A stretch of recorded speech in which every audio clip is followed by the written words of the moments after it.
Assalamu алейкум, урматтуу биздин каналдын көрүүчүлөрү, алыс жакындан көрүп жаткан мекендештер, саламатсыздарбы?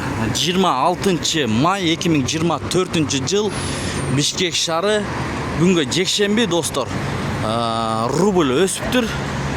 Жекшемби күнү ушундай болуп атса, эртең буйруса дагы өсүшү мүмкүн. Доллар бул жерде 88 сом, евро 95 сом, рубль 97,6 тыйын.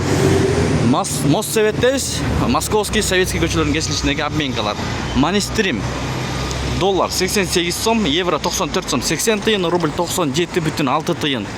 Фунт 112 сом. Англиядан көрүп жаткан бир туугандар барбы? Жазып кетиңиздер. Бул жерде доллар 88 сом, евро 95 сом, рубль 97,5 тыйын.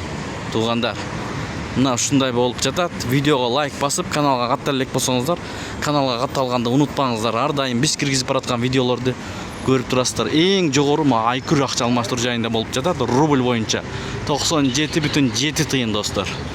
Евро 95 сом, доллар 88 сом, ровно сатуу 88 сом 40 тыйын.